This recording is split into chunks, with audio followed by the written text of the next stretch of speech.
Hello, നമ്മളിന്ന് മണമ്പൂരാണുള്ളത്. ഈ ഒരു അണ്ടർപാസ് ആഴംകോണം ജംഗ്ഷനും ചാത്തമ്പ്ര റോഡ് അണ്ടർപാസിനും ഇടയിലുള്ള ഒരു അണ്ടർപാസാണ്. നേരത്തെ ഇതിന് മുകളിൽ കൂടി ഗതാഗതം സാധ്യമായിരുന്നു.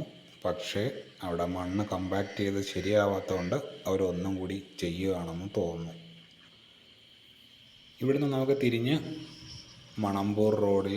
മണമ്പൂർ ചാത്തമ്പ്ര റോഡിൽ വരുന്ന അണ്ടർപാസിന് സമീപത്തേക്ക് പോയി അവിടെ നിന്ന് തുടർന്ന് MLA പാലം അണ്ടർപാസിൻ്റെ അടുത്ത് വരെ എത്തുന്ന ഒരു ചെറിയൊരു ഡ്രൈവ് വീഡിയോ ആണ് എന്ന് ഉദ്ദേശിക്കുന്നത്. ഇവിടെ ഒരു ചെറിയ സ്ട്രെച്ച് പണി തീരാത്തൊരു ഭാഗം ഒഴിച്ചു കഴിഞ്ഞാൽ ഏകദേശം 6 വരി പാതയുടെ പണി പൂർത്തിയായ ഒരു പ്രദേശത്തേക്കാണ് നമ്മൾ എത്തിച്ചേരുന്നത്.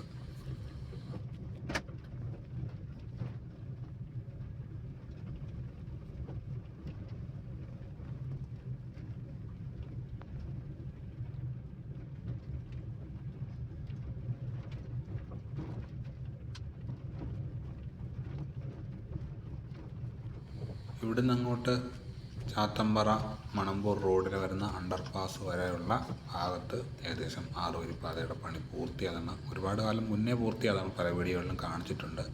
ക്രാഷ് ബാരിയറിൻ്റെയും ഡിവൈഡറിൻ്റെയൊക്കെ വർക്ക് കഴിഞ്ഞിട്ടുണ്ട്.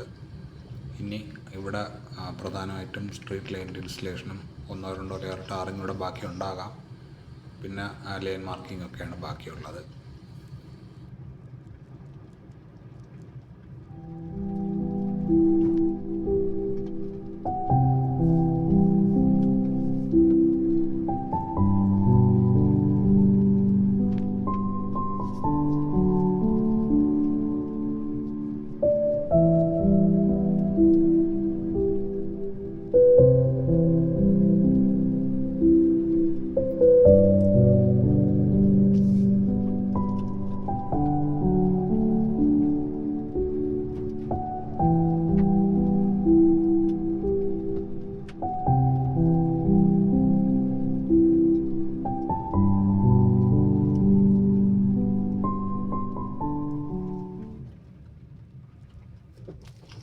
ഇവിടുന്ന് അങ്ങോട്ട് മണമ്പൂർ ചാത്തമ്പ്ര റോഡിലേക്കുള്ള അപ്രോച്ച് റോഡ് സ്റ്റാർട്ട് ചെയ്യുകയാണ്.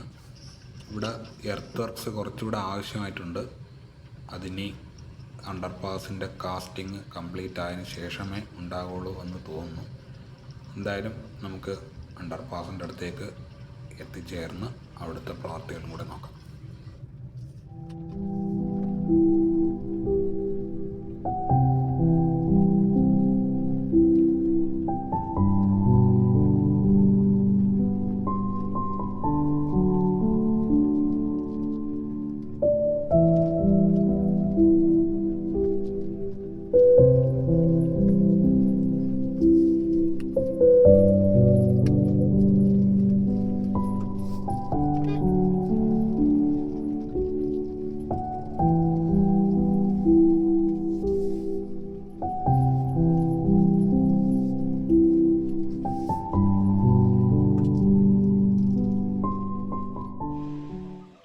ഇത് MLA പാലം അണ്ടർപാസിലേക്കുള്ള അപ്രോച്ച് റോഡിൻ്റെ സൈഡ് വാൾ കെട്ടിക്കൊണ്ടിരിക്കുന്നതാണ്.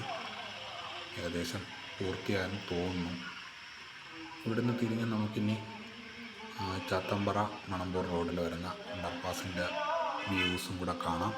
അത് കാസ്റ്റിംഗ് കംപ്ലീറ്റ് ആയിട്ടുണ്ട്. ഷട്ടറിംഗ് ഒന്നും അഴിച്ചിട്ടില്ല, എന്നാലും കാസ്റ്റിംഗ് പൂർണ്ണമായിട്ടും കഴിഞ്ഞിട്ടുണ്ട്.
ഒഡീഷയിലേക്കുള്ള സർവീസ് റോഡാണ്.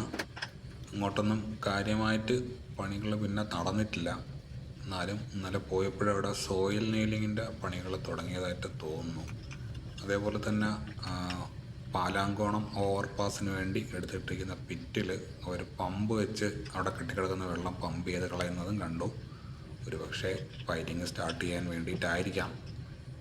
എന്തായാലും ഇതൊക്കെയാണ് ഇവിടുത്തെ നിലവിലെ അവസ്ഥ.